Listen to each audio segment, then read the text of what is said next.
보신 대로 중국 우한에서 원인 불명의 폐렴이 발생해 홍콩, 태국 등으로 번지고 있는 가운데 국내에서도 첫 증상자가 나왔습니다.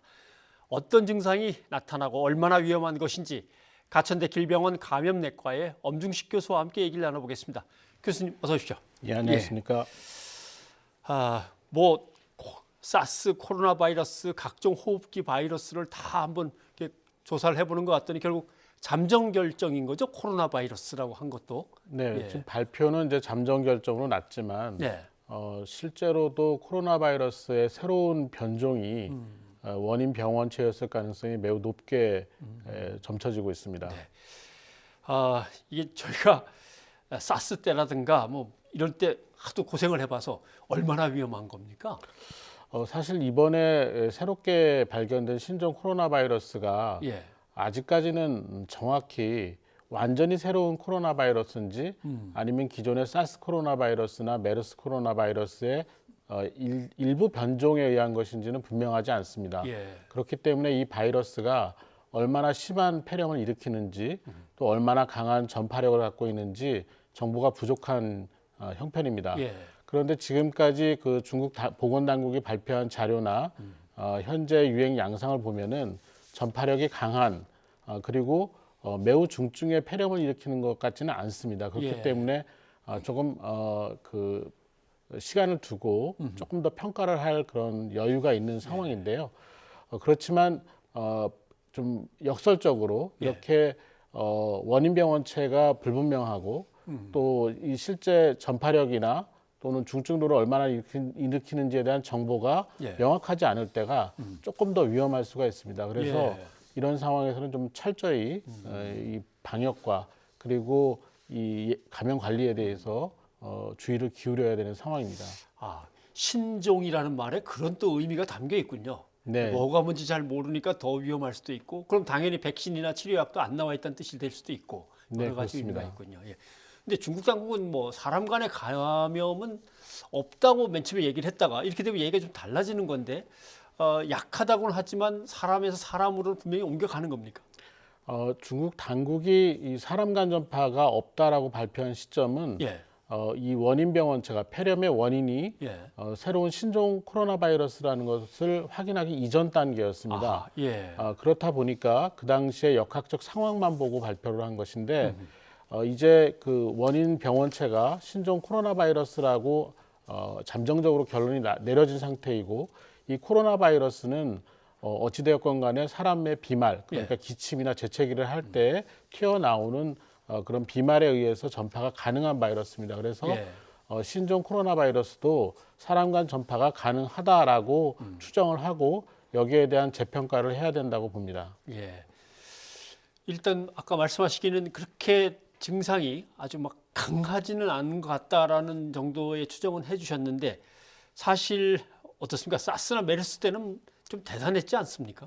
네, 사스의 경우에는 그 당시에 그 유행 기간 동안에 8,000명 이상이 감염이 됐고 그 중에 774명이 사망을 했습니다. 거의 10% 가까운 사망률을 보였고 메르스의 경우에도 우리나라만 해도 20%에 가까운 사망률을 보였고 지금도 중동에서 국지적으로 계속 발생을 하고 있는데 30% 이상의 사망률을 보이고 있습니다.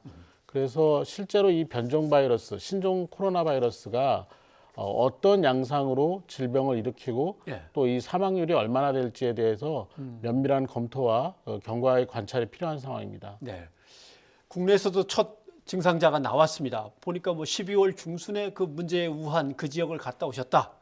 근데 해산물 시장 여기 위험하다고 그랬는데 안 갔고 거기도 뭐 특별히 마주친 사람도 없고 하다는데도 증상을 보였기 때문에 그럼 검사를 어떤 식으로 하는 겁니까?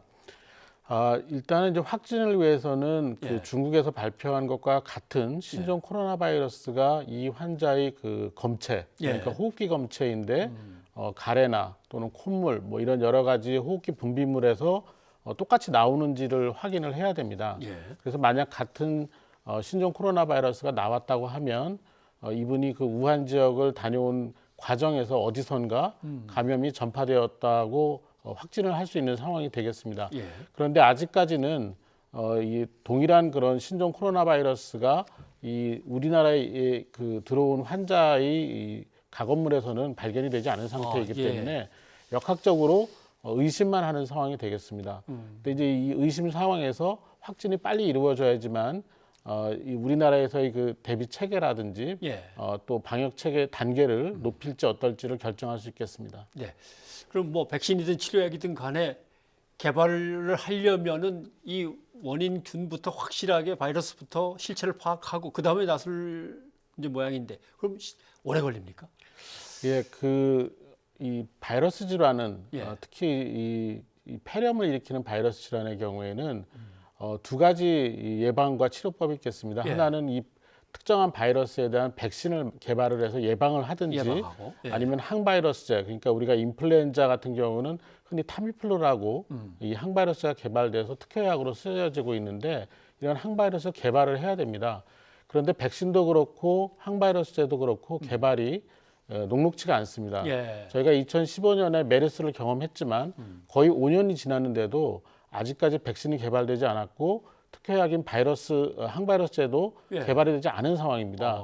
그러니까 이게 개발의 속도나 이런 것들이 바이러스의 특성에 의한 영향도 있지만 여전히 상당히 어려운 기술적인 어려움을 해결해야 되기 때문에 단기간에 개발될 가능성은 없다고 보고 있습니다. 네. 아까 사스나 메르스 때의 상황을 설명해 주셨는데 뭐 백신이든 치료약이든 오래 걸린다고 하면 지금 당장 우리가 해야 될 조치들은 그럼 어떤 것들이 있습니까?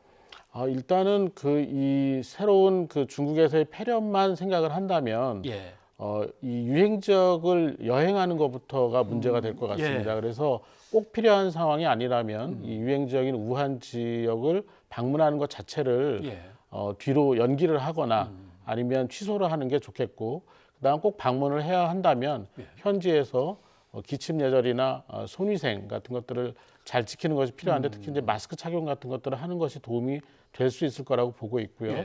그다음 귀국 후가 문제인데 귀국 후에 2주 정도 발열이라든지 아니면 기침, 가래 같은 그런 호흡기 증상이 나타나는 경우에는 1339로 연락을 하셔서 1339. 네, 맞습니다. 그래서 적절한 평가를 받고 격리하고 치료를 해야 되는지에 대한 결정을 받으시는 게 필요합니다. 알겠습니다.